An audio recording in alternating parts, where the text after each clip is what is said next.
Bismillahirrahmanirrahim. Assalamualaikum warahmatullahi wabarakatuh. Waalaikumsalam. Innal hamdalillah nahmaduhu wa nasta'inuhu wa nastaghfiruh wa na'udzu billahi min syururi anfusina wa min sayyiati a'malina. May yahdihillahu fala mudhillalah wa may yudlil fala hadiyalah. Asyhadu an la ilaha illallah wa asyhadu anna Muhammadan abduhu wa rasuluh la nabiyya ba'dah. Allahumma rabbi syrah li sadri wa yassir li amri wahlul 'uqdatam min lisani yafqahu qawli. Rabbana zidna ilman warzuqna fahman. Amin amin ya rabbal alamin. Alhamdulillah, ibu-ibu rahimakumullah, akhwati rahimakumullah, para dokter, tenaga kesehatan, ya, praktisi medis, bahkan mungkin ada dosen kesehatan. Kita bisa berjumpa kembali pada hari ini dengan izin Allah. Sebelumnya boleh jadi ya di forum ini ada yang baru hadir di kelas ketiga ini. Jadi saya ingin menjelaskan terlebih dahulu ya resum atau khulasoh ya ringkasan dari kelas kesehatan baik kelas pertama maupun yang kedua ya, supaya ada gambaran keterkaitannya gitu ya dengan pembahasan di sesi kelas ketiga kali ini. Di kelas pertama sudah dijelaskan bagaimana perbandingan ya, mulai dari sisi paradigmatif, kemudian tujuan dari kebijakan layanan kesehatan dalam Islam ya versus sistem kesehatan, kebijakan kesehatan yang dijalankan oleh negara hari ini ya dengan sistem demokrasinya ya.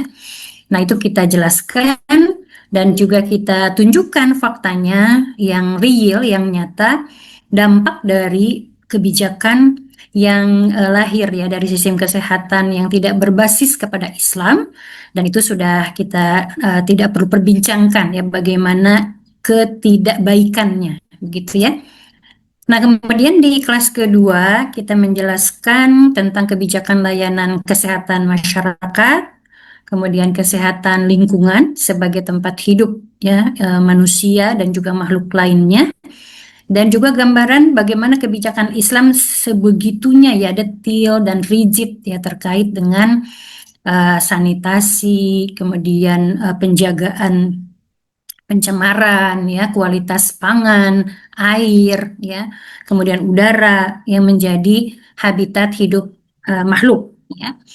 Nah, kemudian kali ini di sesi ketiga, kelas ketiga, kita akan mengambil penjelasan tentang pelayanan kesehatan individu ya, atau dalam bahasa Arabnya ar-riayah sihiyah lil afrod ya, kebijakan layanan kesehatan bagi individu ya. Nah, Ibu rahimakumullah, di slide berikutnya kita akan membahas setidaknya dua poin besar ya terkait dengan layanan kesehatan untuk individu. Pertama, tentang adanya upaya preventif atau dalam bahasa Arabnya adalah al-wiqaiyah gitu ya. Dan kemudian juga aspek kuratif atau dalam bahasa Arabnya at-tadbir al-ilaji lil afrad. Nah, untuk ke aspek upaya preventif atau wiqaiyah lil afrad, kita akan berbicara mungkin dengan definisi yang ibu-ibu dan akhwati semua sudah sering mendengar ya. Ada aspek promotif dan juga preventif gitu ya. Jadi di situ ada pencegahan penyakit dan juga penjagaan kesehatan. Nah, sementara untuk di upaya kuratif ini kita akan berbicara tentang rincian kebijakan soal aspek kuratif dan rehabilitatif itu yang sering istilah ini difahami ya di dunia kesehatan. Nah, Ibu rahimakumullah, jadi dalam Islam itu ya terkait dengan upaya promotif, preventif, kuratif, rehabilitatif itu semua ada basisnya ya. Nah, saya cantumkan satu hadis saja ya di antara sekian hadis ya, yang berbicara tentang landasan kebijakan kesehatan. Nah, hadis ini diriwayatkan dari Abi Khuzamah ya. Diceritakan bahwa Abi Huzamah ini datang bersama ayahnya yang menghadap Rasulullah SAW. Kemudian ayahnya ini bertanya, "Qultu ya Rasulullah, ya, wahai Rasul, aro'aita ruqan nastarqiha wa dawaan natadawa bihi wa tuqatan nattaqiha hal taruddu min qadarillahi syai'an?" Faqala hiya min qadarillah. Nah, Ibu Rahimahullah, sebelum saya paparkan, perlu difahami bahwa status dalil, baik itu berasal dari Al-Quran maupun As-Sunnah, kemudian turunannya ya, ijma dan qiyas, ya, dalam yang menjadi sumber hukum Islam, itu kedudukannya dalam negara khilafah, dalam negara Islam adalah sebagai asas, ya, sebagai basis dari penyusunan konun, ya, undang-undang dan dustur, undang-undangan dan hukum. Nah, jadi uh, hadis ini nanti bisa kita bayangkan, ya, akan menjadi pijakan seperti apa aspek layanan kesehatan di dalam Islam, ya. Nah, dalam hadis ini, ya, di situ sudah ada terjemahnya, ibu-ibu, ya. Jadi Abu Huzamah ini, ayahnya ini bertanya, "Wahai Rasul, bagaimana menurut engkau, menurut baginda, tentang ruqyah yang kami lakukan, kemudian tentang obat yang kami gunakan, ya, serta usaha pencegahan yang kami lakukan. Apakah itu dapat menolak takdir Allah?" Nah, Rasulullah SAW menjawab, itu semua bagian dari takdir Allah. Ya, next slide. Nah, kita memahami dari hadis ini, ya, bahwa dalam Islam itu ada pengakuan terhadap ikhtiar manusia, ya, secara personal, ya, individu masyarakat itu melakukan upaya pengobatan. Ya, jadi dalam hadis itu sebenarnya sudah ditunjukkan ada 3 aspek layanan, ya, ada ruqyah, ya, itu aspek spiritual healing, ya, kemudian aspek pengobatan, aspek kuratif, ya, kemudian juga aspek protektif, ya, preventive action, gitu ya. Nah, kemudian juga dari hadis ini kita memahami adanya mafhum bertawakal, menyerahkan segala urusan kepada Allah Subhanahu wa taala. Jadi tidak boleh fatalistik gitu. Ya udah, kalau kamu sudah sakit ya sudah terima begitu, karena kan sakit itu dari Allah dan seterusnya. Nah, Islam itu tidak mengajarkan demikian, ya. Justru dianjurkan, ya, nanti dalam slide berikutnya kita akan bahas soal hukum berobat ini, yang intinya Islam itu sangat menganjurkan untuk berobat begitu, ya. Nah, baik, next slide berikutnya. Kalau kita membaca semua dalil yang ada di aspek bagaimana upaya Islam, ya, menjaga kesehatan sebelum terjadinya sakit, bahkan kondisi sakit seseorang semakin memburuk, ya, nah, maka kita memperhatikan, ya, dari mulai masa Rasulullah SAW dengan dalil, ya, kemudian prakteknya, dan juga di masa khalifah para pengganti Rasulullah SAW. Dan insya Allah, ya, ini yang akan dijadikan sebagai guidance atau panduan nanti bagaimana khilafah Islam mengurusi layanan kesehatan, maka aspek promotif preventif itu menjadi prioritas, ya, menjadi prioritas. Dan itu dibuktikan dengan banyaknya dalil dan aspek penerapannya. Nah, ingin saya singgung bedanya dengan sistem kesehatan hari ini, ya, yang sedang kita alami gitu, ya. Nah, itu menonjol aspek kuratifnya, ya, dengan adanya intervensi obat-obatan yang digerakkan oleh industri farmasi yang orientasinya pada keuntungan.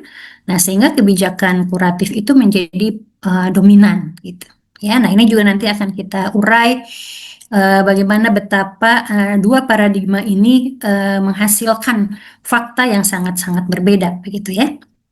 Nah, baik, kita masuk ke rincian bagaimana wiqaiyah lil afrod itu, ya. Ini saya buatkan menjadi 6, ya, 6 poin besar.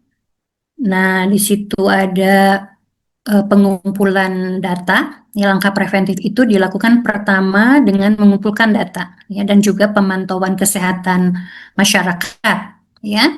Karena ya di kajian ibu-ibu mungkin juga ya, bahwa kebijakan kesehatan suatu negara itu mestinya dipandu oleh kondisi kesehatan dari individu-individu rakyatnya, ya.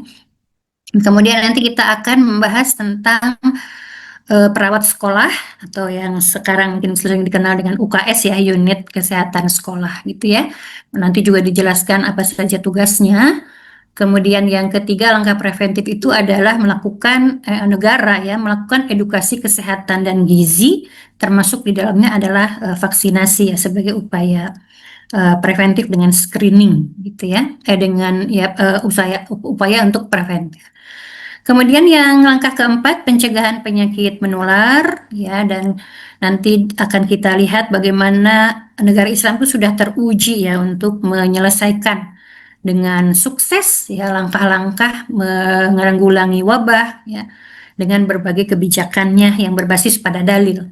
Nah, kemudian yang langkah kelima adalah melakukan screening ya, deteksi penyakit sejak dini terhadap penyakit yang tidak menular, karena ini akan meningkatkan peluang keberhasilan dalam hal pengobatan ya. Kemudian yang keenam akan dijelaskan tentang layanan kesehatan untuk ibu dan anak, kemudian gigi dan mulut ya, dan juga kesehatan untuk para pekerja gitu ya. Nah, itu Ibu-Bu, setidaknya ada 6 poin ya terkait dengan langkah preventif. Kita akan bahas satu persatu. Yang pertama terkait dengan data kesehatan, ya. Pengumpulan data dan pemantauan kesehatan, dan ada 4 ya kurang lebihnya lah ya data apa saja yang perlu dikumpulkan. Yang pertama terkait dengan tingkat kejadian suatu penyakit ya, atau incident rate gitu ya. Jadi jumlah kasus baru dari suatu penyakit yang muncul pada periode waktu tertentu di dalam sebuah populasi. Ya mungkin Ahwati dan ibu-ibu para dokter ya tenaga kesehatan tentu sudah mengetahui hal ini ya, mempelajari hal ini, dan ini menjadi penting ya untuk mengetahui bagaimana dampak penyakit baru tersebut yang terjadi begitu ya. Jadi tingkat insidensi ini menggambarkan risiko terhadap penyakit baru yang muncul. Kemudian juga penting untuk memiliki data penyandang disabilitas ya. Baik yang disabilitas karena bawaan lahir ya maupun cacat setelah karena kejadian kecelakaan dan lain-lain. Dan ini menjadi penting data ini karena orang yang dengan penyakit disabilitas itu risiko penyakit infeksinya lebih tinggi ya tentunya begitu kan, termasuk juga terkena penyakit tidak menular. Nah, sehingga kan negara ini perlu tahu gitu ya untuk mengetahui siapa sih yang punya resiko itu ya. Dan kemudian data itu juga penting untuk menentukan jenis intervensi preventifnya seperti apa gitu ya. Kemudian nanti merancang berapa jumlah tenaga kesehatan dan fasilitas yang diperlukan oleh pasien yang disabilitas yang rentan itu ya, juga untuk mencegah komplikasi jangka panjang ya. Nah, ini banyak hal yang akan mempengaruhi kualitas layanan kesehatan dan tanggung jawab negara ketika mempunyai data yang lengkap soal mereka yang punya penyakit, yang punya kondisi ya disabilitas ini. Nah, kemudian yang berikutnya adalah data terkait dengan rekam medis ya, data medis dan juga data obat ya para pasien yang diperlukan tentunya ya. Nah, ini untuk memenuhi kebutuhan kesehatan masyarakat secara akurat. Jadi tanpa data medis kan nantinya negara tidak tahu gitu berapa banyak pasien dengan penyakit kronis gitu kan. Kemudian juga untuk menjamin ketersediaan obat yang tepat dan berkesinambungan jumlahnya ya. Kemudian juga penting untuk mencegah kejadian luar biasa gitu ya, dan wabah. Kemudian juga menentukan prioritas anggaran dan program. Kemudian untuk memastikan pengobatan sesuai dengan standar ilmiah dan untuk melindungi kelompok yang rentan, karena data medis juga membantu negara untuk bisa memprioritaskan bayi, ya, lansia, disabilitas, dan juga mereka yang punya penyakit kronis. Nah, berikutnya adalah data terkait dengan data genom. Nah, jadi karena khilafah ini nantinya insya Allah ya, yang akan tegak dengan izin Allah di atas manhaj kenabian adalah khilafah yang akan berdiri di masa peradaban manusia hari ini, yang tentunya kita sebut dengan terjadi perkembangan teknologi gitu ya. Nah, ketika dunia medis, dunia kesehatan, dunia keilmuan ya menemukan apa yang disebut dengan data genomik ya, DNA. Nah, khilafah juga tidak akan khilafah itu akan adaptif begitu ya. Nah, ketika memang faktanya itu tidak pelanggar dengan ketentuan syara. Nah, dan memang ya sudah dibuktikan secara fakta bahwa lebih cepat gitu ya untuk membantu mengidentifikasi seorang individu dengan resiko penyakit genetik ya. Nah, dan juga data ini bisa menjadi dasar mengembangkan regulasi kesehatan, juga kemudian meningkatkan pengobatan yang tepat ya. Kemudian juga bisa digunakan untuk merancang program pencegahan penyakit. Artinya dalam Islam pun ketetapan bagi negara untuk memberikan layanan terbaik ya menjadi lebih cepat menelusuri ya sebab penyakit, kemudian seseorang berpotensi penyakit apa gitu ya. Nah, itu juga diperlukan. Nah, Ibu rahimakumullah, kita akan bahas ya tadi sudah ya terkait dengan pengumpulan data, pemantauan kesehatan. Kita akan masuk ke uh, sedikit ibu-ibu ya, sebenarnya ya kalau kita perhatikan Indonesia ini sudah memiliki sebenarnya pencatatan dan pemantauan kesehatan. Namun dalam pelaksanaannya itu belum konsisten gitu ya, belum terintegrasi secara optimal dan seringnya tidak digunakan ya untuk dasar kebijakan. Memang kita lihat ada kemajuan ya terutama di bidang terutama di aspek digitalisasi ya, ada aplikasi, berbagai macam aplikasi, kemudian ada data terhubung dan seterusnya ya. Tetapi tantangan besarnya itu adalah di aspek akurasi, kemudian integrasinya SDM yang melakukan pendataan itu ya, dan juga pemanfaatan dari data yang sudah ada. Nah, tapi nanti dalam Islam ya, dengan gambaran tanggung jawab penuh yang dibebankan oleh Islam pada negara, maka data kesehatan itu akan dikelola secara benar ya, secara jujur, real time gitu ya. Dan itu dilakukan terpusat ya. Dan nanti akan digunakan untuk kebijakan publik yang benar-benar ya berbasis kebutuhan rakyat gitu ya. Nah, baik, kita masuk ke tadi ya ke langkah kedua, yaitu perawat sekolah atau kita sebut UKS lah hari ini. Nah, para petugas medis yang ada di sana itu memang ditempatkan oleh negara ya untuk memantau kesehatan para murid ya. Kemudian nanti memberikan perawatan ya, memastikan mendapatkan vaksin. Kemudian juga akan melaporkan setiap masalah kesehatan yang ada pada murid-murid itu kepada guru mereka, dan juga termasuk kepada keluarganya ya, agar ditindaklanjuti begitu. Nah, selain itu para perawat kesehatan di sekolah ini juga melakukan bimbingan dan penyuluhan kesehatan ya kepada siswa, bahkan kepada keluarga mereka, termasuk pada staf pengajar melalui berbagai sarana ya, bisa dengan seminar berkala ya, kemudian bisa dengan berbagai peringatan kesehatan jika ada kasus tertentu ya. Intinya di sekolah pun tempat para murid uh, mencari ilmu ya, mereka menjadi penerus generasi muslim, calon pemimpin ya, generasi muda, dan itu adalah aset bangsa yang sangat besar, sehingga penting bagi negara untuk memastikan ya layanan kesehatan terhadap mereka. Nah, langkah yang berikutnya adalah edukasi kesehatan ya, terkait dengan gizi gitu ya, dan banyak sekali hadis, ayat Quran maupun hadis ya yang membicarakan tentang hak tubuh kita itu ya untuk cukup istirahat gitu ya. kemudian juga anjuran untuk rekreasi, ya, olahraga, mengkonsumsi makanan sehat dengan gizi seimbang, ya, kemudian kebersihan dan kesucian tubuh termasuk ketenangan hati karena mengingat Allah, zikrullah, ya. Nah, kita uh, memahami dari Quran surat Al-Baqarah ayat 168, ya, auzubillahi minasyaitonirrajim.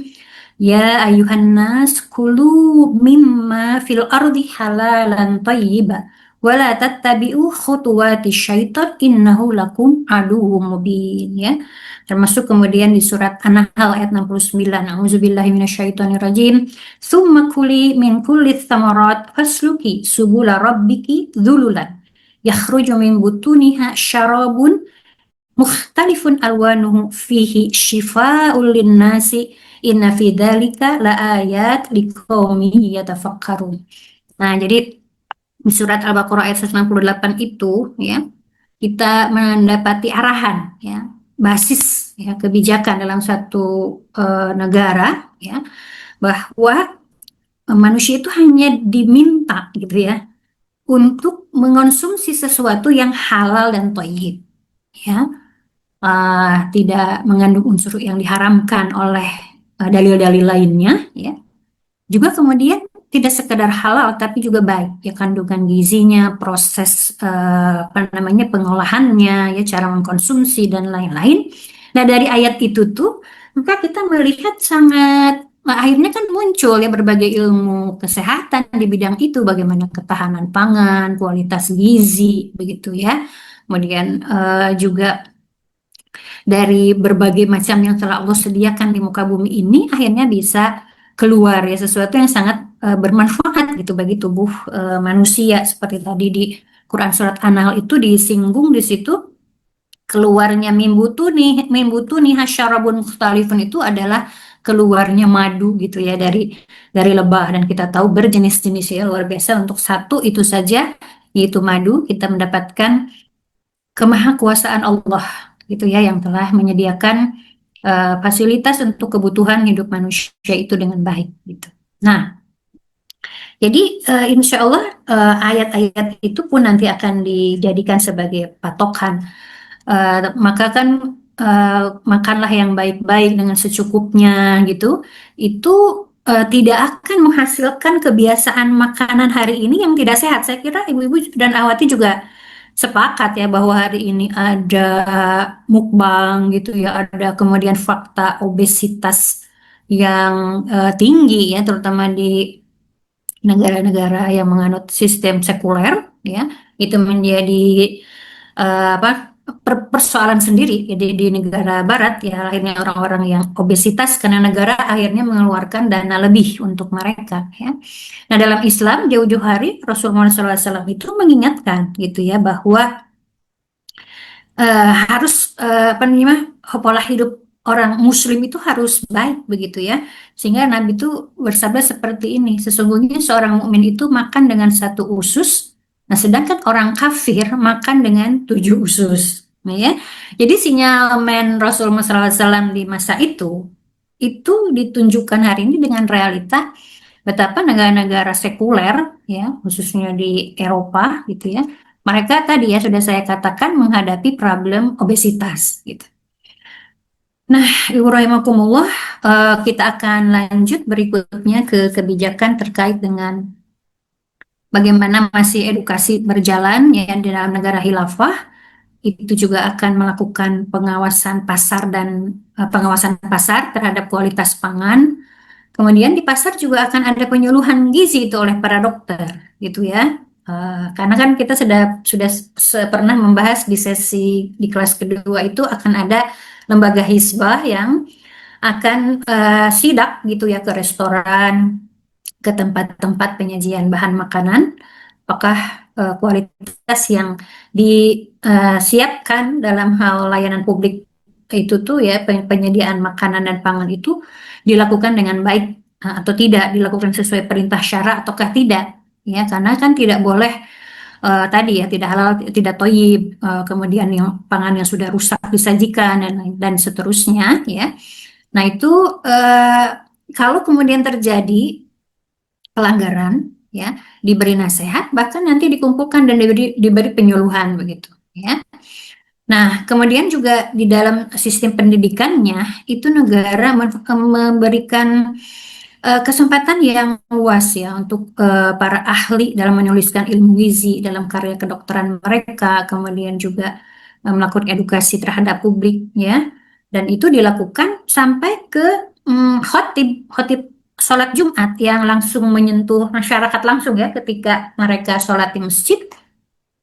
Nah, sampai seperti begitu. Jadi gambaran untuk mengedukasi pola hidup sehat, makanan seimbang, ya istirahat cukup, kemudian rekreasi dan lain-lain dan zikrullah untuk kesehatan optimal keseluruhan fisik maupun mental individu rakyat itu komprehensif sekali dan di berbagai jenjang dan di berbagai majal itu aspeknya, baik pendidikan formal melalui sekolah ya, kemudian juga pendidikan non formal tadi ya dalam penyuluhan dalam pidato khutbah khotib gitu ya di masjid, dan kemudian juga di sekolah ya, di media massa, di pasar dan lain-lain.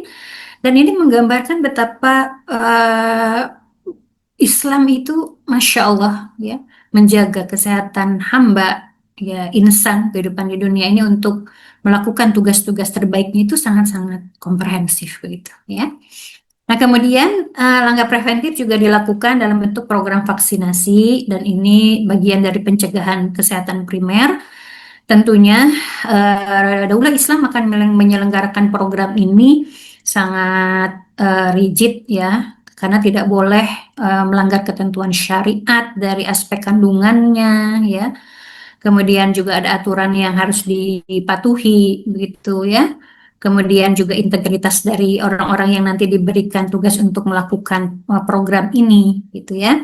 Dan dalam Islam tentunya vaksinasi ini benar-benar dilakukan untuk mencegah penyakit, bukan untuk motif keuntungan atau ada tujuan lain yang tidak pro rakyat, yang tidak pure itu, tidak murni.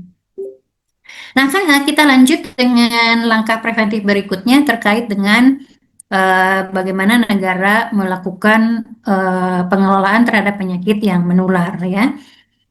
Dan ini uh, di masa COVID kita beberapa waktu yang lalu, dan itu terjadi dalam skala global ya. Kita mendapati beberapa cerita ya dari seorang testimoner yang tadinya dia non-muslim gitu ya. Kemudian karena pada saat COVID itu kan harus sering mencuci tangan, kemudian harus menggunakan masker, harus ada pemisahan jarak gitu ya, kemudian ada lockdown dan lain-lain, dan itu semua kita pahami ada dalil-dalilnya bagaimana mulai dari Rasul, kemudian Khalifah Umar bin Khattab ya, sampai ke masa Khalifah Bashir dan seterusnya, bahwa kebijakan yang berbasis pada dalil untuk melakukan karantina wilayah, kemudian isolasi pasien, kemudian pengaturan mobilitas, ya, pengawasan pangan gizi yang harus diberi kepada pasien yang terkena penyakit menular ini, ya. Nah, itu tuh terasa gitu, apa namanya, oleh waktu itu ya saya dengar seorang dokter Nasrani ya, dan dia akhirnya menjadi melihat begitu bagaimana dokter yang pakai cadar sebelum COVID terjadi gitu ya, yang kemudian sering berwudu ya, sering bersiwak dan lain-lain, itu ketika masa COVID itu ternyata ya hikmahnya, kebaikannya adalah justru menjadi sebuah kebijakan global gitu ya untuk mencegah penularan penyakit ini. Nah, saya ingin menunjukkan dua hadis ya, Ibu rahimakumullah wa akhwati rahimakumullah, Masya Allah ya. Jadi Rasul itu pernah bersabda, tutuplah bejana ya, makanan maupun minuman, kemudian ikatlah kantong air, karena sesungguhnya dalam setahun itu akan ada satu malam di mana wabah turun. Nah, tidaklah wabah itu melewati bejana yang tidak ditutup atau kantong air yang tidak diikat, melainkan ia akan turun di dalamnya ya. Nah, kemudian hadis berikutnya, sesungguhnya Nabi melarang bernafas ya di dalam bejana atau meniup ke dalamnya. Kan begitu ya, jadi makanan panas itu kan ada hadisnya kan jangan ditiup gitu ya, dibiarkan saja ya sampai dia bisa kita makan begitu. Nah, hadis ini Hasan Sahih ya. sesungguhnya Nabi melarang meniup dalam minuman karena ternyata kan kita ketahui hari ini penularan penyakit menular itu ya di COVID kemarin itu kan karena ada bakteri maupun virus yang menjadi yang kemudian bisa berpindah ya menular itu karena terjadi kontaminasi permukaan oleh percikan atau droplet ya, jadi melalui benda mati yang terkontaminasi begitu. Nah, jadi ketika kemarin ya COVID itu ya ada kebijakan menjaga jarak, mencuci tangan, menyebar agar tidak tersebar ya si droplet itu melalui saluran pernafasan ataupun ketika berbicara dalam jarak yang dekat ya ataupun kemudian mencemari permukaan di sekitarnya ya. Nah, kita melihat dua hadis ini menjadi panduan penting tentang perilaku pribadi yang bisa mengurangi penularan percikan penyakit. Nah, dari ini saja, Ibu rahimakumullah, kita tuh merasa ada kebutuhan mendesak gitu untuk segera menerapkan hukum-hukum Islam ya yang terkait dengan pencegahan penyakit menular ini. Lanjut Ibu-ibu ya, langkah berikutnya adalah bagaimana Islam sangat memberi perhatian terhadap kesehatan perempuan ya, baik dia sebagai ibu dan juga ibu yang tentu melahirkan anak gitu ya. Nah, karena begini Bu rahimakumullah, kan memang Allah Subhanahu wa taala menciptakan laki-laki dan perempuan itu untuk muhafazatun nasl, ya untuk memelihara keturunan. Dan Rasul sendiri sangat akan berbangga-bangga gitu dengan jumlah banyaknya umat Islam yang tentu saja sehat ya secara akidah ya, fisiknya dan juga mentalnya ya. Nah, karena memang Islam itu mendorong ya adanya pernikahan gitu ya dengan banyak dalil baik ayat maupun hadis, kemudian juga mendorong reproduksi, memperbanyak keturunan. Nah, dengan sendirinya ya ada gitu ya perhatian yang sangat besar ya dan fokus terhadap pelayanan kesehatan bagi ibu baik sebelum kehamilannya, selama kehamilan, setelah melahirkan ya dan termasuk kemudian melakukan pelayanan kesehatan untuk anaknya, memantau tumbuh kembang mereka dari usia lahir sampai balik ya. Nah, nanti dalam khilafah itu akan didirikan pusat-pusat perawatan ibu dan anak di setiap wilayah pemukiman ya. Nah, di situ ada dokternya, ada perawat, ada ahli gizi, ada pekerja sosialnya yang semuanya memiliki kualifikasi ya dalam bidang kesehatan ibu, kesehatan anak dan juga kesehatan masyarakat ya. Dan klinik atau pusat kesehatan ini pun akan melakukan pemantauan terhadap penyakit yang bisa mempengaruhi ibu atau janin ya dan termasuk tentu memberikan pengobatan dan juga konsultasi. Nah, eh, negara khilafah juga harus berupaya ya untuk melatih sejumlah tenaga ahli kesehatan yang cukup dalam bidang kesehatan perempuan ya dan karena ideal ya model idealnya gitu ya dalam pengobatan dalam Islam itu adalah tenaga kesehatan laki-laki merawat pasien laki-laki, kemudian tenaga kesehatan perempuan merawat ya pasien perempuan. Nah, karena perempuan itu tugas utamanya adalah menjadi ibu dan pengatur rumah tangga, maka jumlah ya tenaga kesehatan, tenaga medis ya praktisi kesehatan perempuan itu jumlahnya harus lebih banyak gitu karena bisa ada cadangan gitu ya untuk shift-shift mengganti jam kerja mereka yang tentu tidak sama dengan beban tugas laki-laki gitu ya.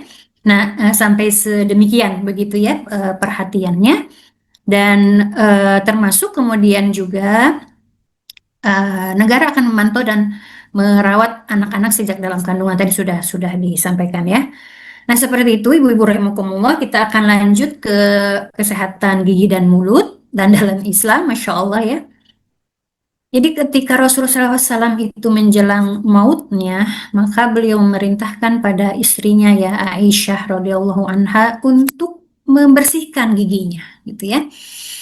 Nah itu disebutkan ya dalam keterangan itu adalah aktivitas terakhir beliau sebelum mengembuskan nafasnya, ya.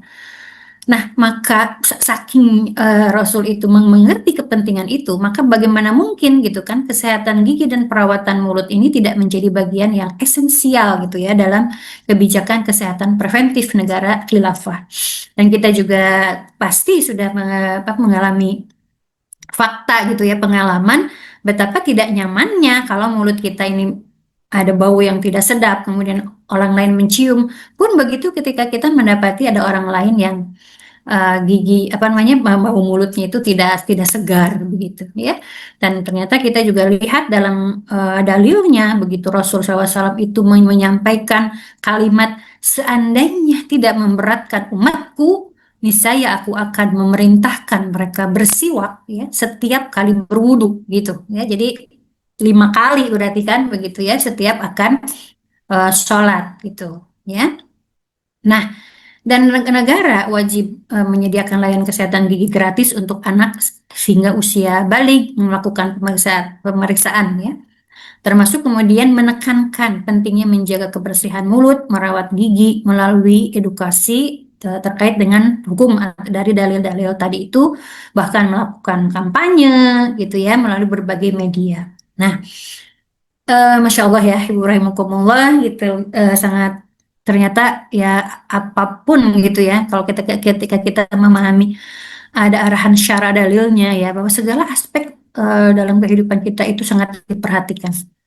Nah, berikutnya terkait dengan kesehatan para uh, pekerja ya, baik pekerja pabrik begitu ya, pekerja di pertambangan, baik termasuk pekerja di domestik gitu ya, yang bekerja pada keluarga ataupun pada home industry gitu ya, perusahaan dan seterusnya, untuk memperhatikan keselamatan mereka. Kemudian kan apalagi kalau kerja di toko atau di pabrik cat ya yang ada bahan kimianya, atau di toko alat-alat pertanian ataupun kimia dan lain-lain, bekerja di tempat-tempat yang resikonya tinggi ya, ancaman kesehatan pernafasan, kemudian kecelakaan dan seterusnya.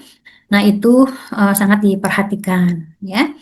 Nah, nanti akan ada lembaga hisbah dan di sesi kelas kedua 2 bulan lalu ini juga sudah digambarkan kalau ada perusahaan yang tidak menerapkan standar kesehatan dan keselamatan kerja bagi pegawainya ya, maka akan diberikan hukuman ya, akan diberi tindakan begitu ya. Nah, karena tentu kesehatan para pencari kerja dan kita tahu para pencari kerja ini kan sebagai kepala keluarga, ya, juga sebagai pegawai negara, juga sebagai pekerja untuk industri, untuk kepentingan bangsa, ya tentu ini sangat diperhatikan ya keselamatan dan kesehatan mereka. Baik, kita lanjut dengan terkait itu tergambarkan poin-poin terkait dengan kebijakan preventif dalam kebijakan kesehatan Islam. Nah, kita akan masuk ya ke aspek kedua yaitu kuratif, bagaimana Islam menyelenggarakan. Namun ada slide ini ada hal yang penting untuk kita pahami ya sebagai catatan yang perlu digaris bawahi dengan tebal begitu ya. Tadi juga sudah saya singgung di awal bahwa fokus utama negara khilafah adalah pada kesehatan preventif ya, intervensi dini, kemudian melakukan perawatan optimal bagi kesehatan fisik dan juga keselamatan mental. Nah, namun demikian, negara khilafah juga tetap memikul tanggung jawab untuk pengobatan pasien, ya, dan juga membangun sistem efektif untuk pengobatan afrod, ya, individu rakyat. Nah, dari paradigma ini, Ibu-ibu rahimakumullah, kita akan menjadi memahami bahwa beban negara khilafah dalam aspek kuratif ya atau pengobatan itu menjadi lebih ringan ya dibandingkan dengan beban dunia kapitalis hari ini ya. Karena di sistem hari ini, sistem sekuler yang tidak berasas kepada pemahaman akidah syariat Islam ya, yang syariat ini adalah sangat-sangat layak cocok bagi manusia manapun, itu menimbulkan ideologi sekuler ini kan menimbulkan banyak masalah gitu ya karena adanya paham kebebasan ya. Bagaimana efek dari mengkonsumsi alkohol ya terhadap kesehatan tubuh, seks bebas, kita tahu berbagai macam penyakit kelamin ya dari kebebasan berhubungan ini gitu kan.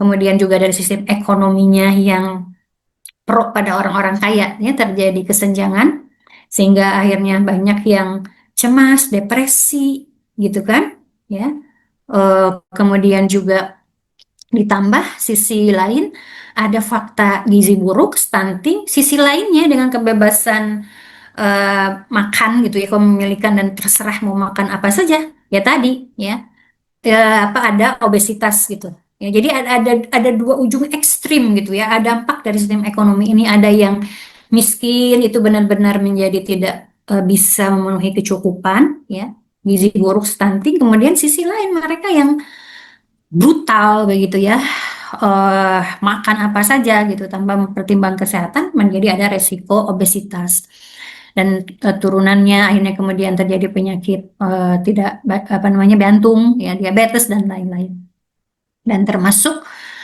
ke penyakit mental ya, karena sistem sosial yang meniscayakan banyaknya perceraian, melemahnya komunikasi sosial, ya hilangnya nilai-nilai spiritual di tengah masyarakat.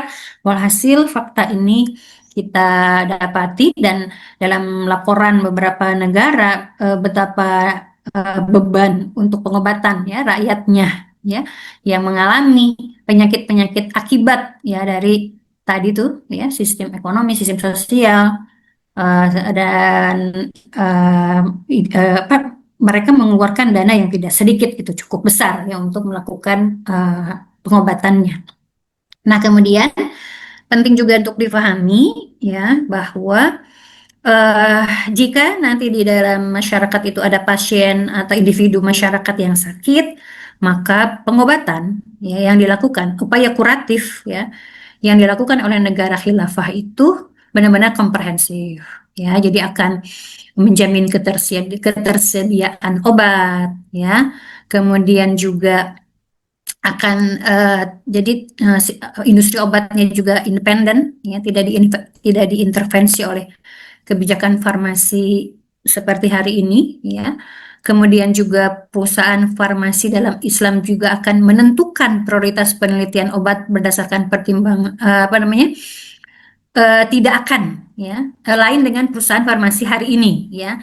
Dia melakukan penelitian obat itu berdasarkan pertimbangan keuntungan finansial, dan itu sudah banyak diceritakan gitu ya. Nah, sementara nanti dalam khilafah itu akan memprioritaskan penelitian untuk pengobatan penyakit yang paling berbahaya ya. Nah, kemudian yang berikutnya, kalau dalam sistem kesehatan sekuler hari ini, si penelitian itu dilindungi dengan hak kekayaan intelektual dan paten. Jadi tidak, hasilnya itu tidak akan dipublikasi. Jadi seolah-olah hanya milik monopoli apa farmasi tertentu gitu ya tentang obat itu. Nah, sementara di dalam Islam tidak akan ada gitu ya penerapan hak cipta dan paten karena itu tidak sesuai dengan syariah ya. Nah, baik, kita akan masuk berikutnya ya, kebijakan kuratif ya. Nah, paradigma pertama yang harus dipahami itu ya, pengobatan itu adalah ikhtiar manusia mengatasi penyakit fisik maupun mental. Nah, dokter itu adalah orang yang memiliki ilmu, keterampilan dan pengalaman. Dia bisa memberikan perawatan dan bantuan.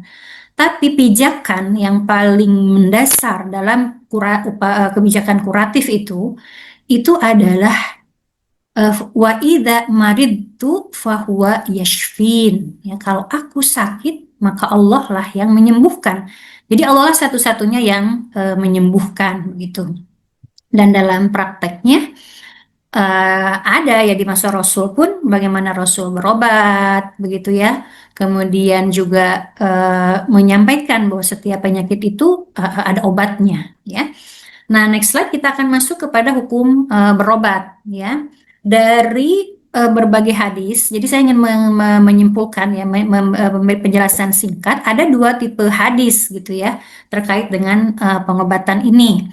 Yang pertama adalah anjuran dari Rasulullah SAW untuk berobat, dan beliau sendiri juga melakukan upaya pengobatan. Kemudian jenis dalil atau hadis kedua yaitu Rasul memberikan pilihan ya. Bahkan kemudian dalam hadis yang tercantum ya di slide itu, ini saya tunjukkan bahwa Rasul itu bersabda seperti ini ya di depan para sahabat. akan masuk surga dari umatku 70.000 orang tanpa hisab.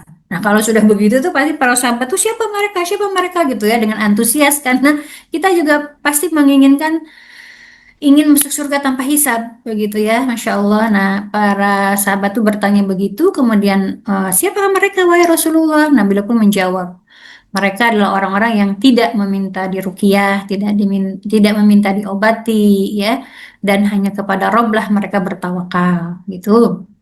Dan ada juga satu hadis juga semakna ya dengan yang saya sampaikan barusan tentang seorang perempuan ya, itu juga dipuji dulu oleh Rasul. Ya, apakah kalian ingin tahu ada seorang perempuan yang akan dipuji oleh penghuni surga gitu. Nah, sahabat tuh bertanya siapa dia, yaitu yang sakit, kemudian dia bersabar dengan berdoa. Nah, sementara tadi ya hadis yang lainnya itu Rasul sangat menganjurkan. Nah, dari dua tipe pemahaman ya tentang berobat ya. Nah, maka kalau dalam kaidah usul ya dalam pengeluaran hukum ya dalam istinbat itu kalau satu tema menganjurkan, kemudian hal lain memuji kepada yang tidak melakukan, nah itu mempunyai pemahaman hukumnya tidak wajib, ya. Sehingga kita tarik kesimpulan hukum berobat itu adalah mustahab, disukai, disunahkan, dianjurkan. Nah, sementara tidak berobat, sabar, ya, dengan pasrah itu hukumnya mubah atau boleh, begitu ya, Ibu rahimakumullah. Nah, kemudian kebijakan pengobatan dalam kesehatan itu juga cakupan pengobatannya tidak hanya yang diceritakan di dalam Al-Quran maupun As-Sunnah, ya. Nah, nanti ya tentu ya hari ini kita melihat fakta bahwa dalam pengobatan modern ya ada pembedahan, ada terapi radiasi, ada terapi laser, ada terapi robotik dan lain-lain. Itu pun ya termasuk dalam istilah pengobatan yang ada di dalam dalil-dalil itu. Jadi semua bentuk terapi itu masuk, ya. Nah, ini kan ada hadisnya dari Ibnu Abbas, Rasulullah SAW bersabda, kesembuhan itu ada dalam 3 hal, dalam sayatan bekam, atau seteguk madu, atau kei, tapi aku melarang umatku untuk melakukan kei. Nah, dalam berbagai hadis memang disampaikan ya, madu, buah, dan lain, habas sauda, dan seterusnya gitu ya. Tetapi bukan berarti nanti khilafah itu hanya akan menggunakan obat-obatan yang disebut di dalam nas itu, tidak ya. Nah, dan daulah khilafah itu juga mempunyai tanggung jawab untuk mengembangkan pengobatan dan teknologi modern yang tentu saja dibolehkan oleh syariat ya dengan tujuannya untuk menyembuhkan penyakit yang muncul begitu ya. Nah, kemudian tata cara pengobatan yang berikutnya adalah pengobatan penyakit mental, ya. Nah, prinsipnya pengobatan penyakit mental itu diperlakukan sama dengan penyakit fisik, ya. Nah, di dalam dalil-dalil juga banyak yang mengupas tentang pengobatan penyakit mental, misalkan ruqyah, gitu ya. Nah, di situ ada kisah ya bagaimana seorang laki-laki mu'alaf bertemu Rasul, oleh Rasul diajari Al-Fatihah. Saat si laki-laki ini pulang, dia bertemu dengan orang yang penyakit jiwa, gitu ya, diikat, kemudian dibacakan Al-Fatihah, akhirnya sembuh. Dan laki-laki ini lapor pada Rasul gitu ya, menceritakan pengalaman perjalanannya tadi dan Rasul membenarkan gitu ya. Nah, selain itu juga ada sakit mental karena gangguan perilaku gitu ya yang dipengaruhi oleh nilai-nilai hidup yang rusak. Kalau kita baca mental illness hari ini tuh namanya macam-macam kan Ibu Berimakumullah, dan penampakannya juga macam-macam dan itu dipengaruhi oleh nilai kehidupan hari ini ya. Nah, bagaimana dalam Islam mengobatinya yaitu dengan memperbaiki pemahamannya ya terkait dengan hidup. Jadi saya sudah membaca tentang mafhum sa'adah ya. Konsep bahagia menjalani kehidupan dunia itu pijakan pertamanya adalah iman, akidah dan juga qanaah ya terhadap ketetapan Allah. Ya, nah ini obat yang luar biasa ya untuk terhadap orang-orang yang memang diuji gitu ya dengan kehidupan.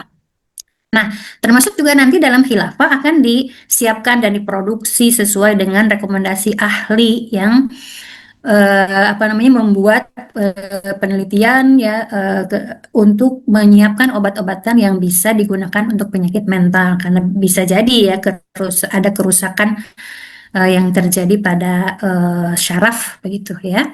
Nah, dan metodologinya ya, kalau memang pasiennya ini tidak membahayakan dan sudah bisa diantisipatif, lebih baik memang pasien ini tuh hidup bersama dengan keluarga di tengah masyarakat begitu ya, agar dia terbiasa lagi dengan hidup normal. Tetapi kalau ternyata membawa dampak buruk terhadap apa namanya tuh, merusak fisik dirinya ataupun berbahaya pada keluarga dan lingkungan, nah, akan dirawat di tempat khusus dan negara juga menyiapkan ya.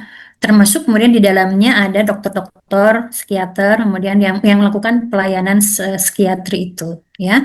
Dan ini bekerja sama ya dengan lintas disiplin ilmu begitu ya di klinik tersebut karena bisa jadi butuh bantuan aspek lain begitu.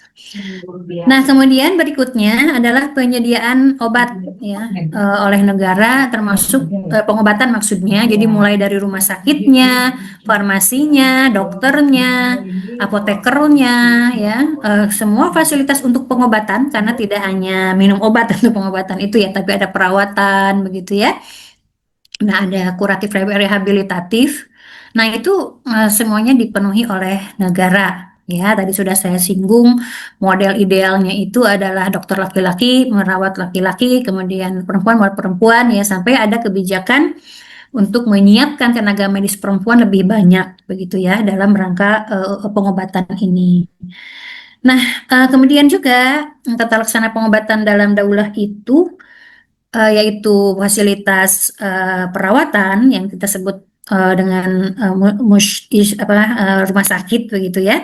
Itu ada dua bentuk, ada rumah sakit negara, ada rumah sakit swasta. Nah, untuk rumah sakit negara itu semuanya tadi ya disediakan oleh negara dan pasien atau rakyat atau masyarakat itu tinggal masuk saja memanfaatkan layanan tersebut tanpa mengeluarkan kompensasi atau biaya.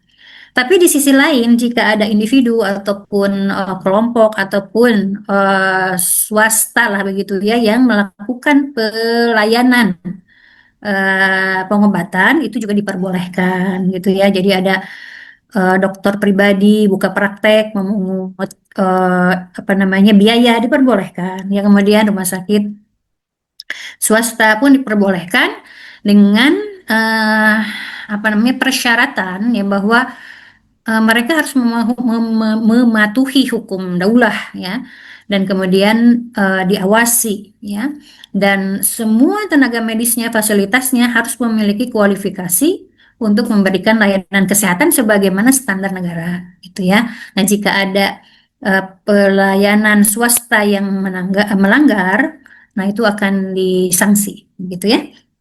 Nah, berikutnya pengobatan itu tidak hanya cukup dirawat inap, tapi justru kewajiban negara itu adalah paskanya, ya, pasca dirawat gitu. Karena boleh jadi pasien ini bagi yang laki-laki ya belum tentu bisa langsung bekerja ya sebagai kepala keluarga. Nah, maka diberi bantuan, ya. Jadi sudahlah semasa pengobatan juga tidak mengeluarkan biaya, kemudian ketika pulang juga diberi ya gitu untuk memenuhi kebutuhan nafkah keluarganya ya. Nah, Masya Allah lah begitu ya. Nah, kemudian berikutnya penyediaan layanan dan bantuan untuk orang yang lanjut usia, ya penyandang cacat, penderita gangguan mental yang keluarganya tidak mampu ya untuk membiayai mereka. Nah, ini jatuhnya kepada negara. Fasilitas layanannya, alat-alat penyandang disabilitas, ya kursi roda, tongkat, alat bantu dengar, dan semuanya itu negara yang menyediakannya ya. Bahkan negara menyediakan rumah rawatnya jika keberadaan mereka membahayakan keluarga. Saya tambahkan ya di berikutnya itu, jadi untuk setiap orang yang lumpuh, yang stroke begitu ya, itu dan juga untuk orang yang cacat, yang buta, itu negara menyediakan pelayan, satu pasien satu pelayan. Jadi satu pasien stroke satu yang melayani, satu yang buta satu ada pelayannya dan itu disediakan gitu ya, Masya Allah ya.